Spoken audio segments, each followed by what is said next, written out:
पाकिस्तान में जो स्ट्राइक हुई है, उत्तरी भारत के कई एयरपोर्ट को बंद कर दिया गया है। एहतियातन अगले आदेश तक एयरपोर्ट बंद रहेंगे। ये बड़ी अपडेट है।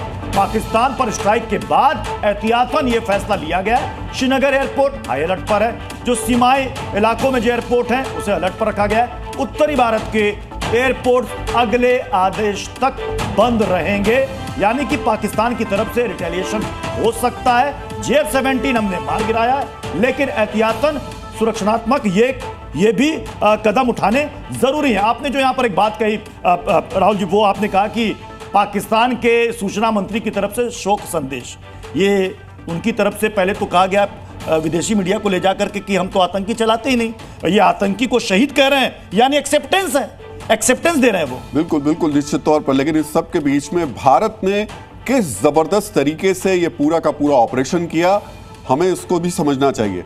एक तरफ भारत जो एक्सरसाइज करने की बात कर रहा था, तमाम तरीके की मीटिंग्स चल रही थी। आज का दिन तय किया गया था दो महत्वपूर्ण चीजों को लेकर के। पहला ये मॉक ड्रिल होगी जो शाम 4 बजे का वक्त तय किया गया था।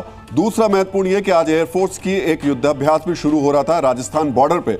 हर किसी के दिमाग में यह था कि शायद इन दोनों प्रोसेस के बाद में ही कोई बड़ा जवाब दिया जाएगा, बदला लिया जाएगा। और पाकिस्तान के अधिकारी भी, पाकिस्तान की सेना भी इसी वजह से चैन की नींद सो रही थी कि हो सकता है ये सब हो जाए, निपट जाए, उसके बाद भारत की तरफ से कुछ देखने को मिले। एक पार्ट ये था, ये सब कुछ किया जा रहा था और उस सब के बीच में रात के 1:30 बजे के आसपास भारतीय फौज ने सीधे अटैक किया। दूसरा, उसी वक्त डिप्लोमेटिक चैनल्स खोल दिए गए थे। कूटनीतिक तौर पर भारत के NSA लगातार जो बड़े देश हैं, जो हमारे मित्र देश हैं, उनसे बातचीत कर रहे थे, उन्हें समझा रहे थे, बता रहे थे। लेकिन ये प्रोसेस पहलगाम हमले के बाद से शुरू हो गई थी।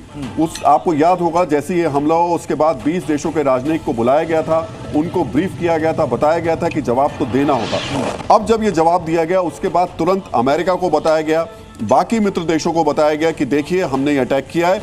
सबसे जो बड़ी चीज है, भारत की जो सबसे बड़ी ताकत है, वो ये है कि इस हमले के बाद तमाम जितने भी देश अभी तक अपना रिस्पांस दे रहे हैं, वो भारत के पक्ष में दे रहे हैं। यूनाइटेड नेशन सिक्योरिटी काउंसिल की तरफ से इतना जरूर आया कि भारत पाकिस्तान अपने तनाव को कम करें। एक भी शख्स इस वक्त पाकिस्तान के साथ खड़ा दिखाई नहीं दे रहा है। वो तुर्की है जो कि पहलगाम हमले के बाद से लगातार कह रहा था, भारत के पाकिस्तान के पीछे खड़ा नजर आ रहा था। जिस दिन हमला हुआ था उस दिन शहबाज शरीफ तुर्की में मौजूद थे, तुर्की का युद्धपोत पहुंचा था वहां पर, और ऐसा लग रहा था कि अगर ऐसा कुछ होगा तो तुर्की की तरफ से एक बैकअप मिल सकता है पाकिस्तान को।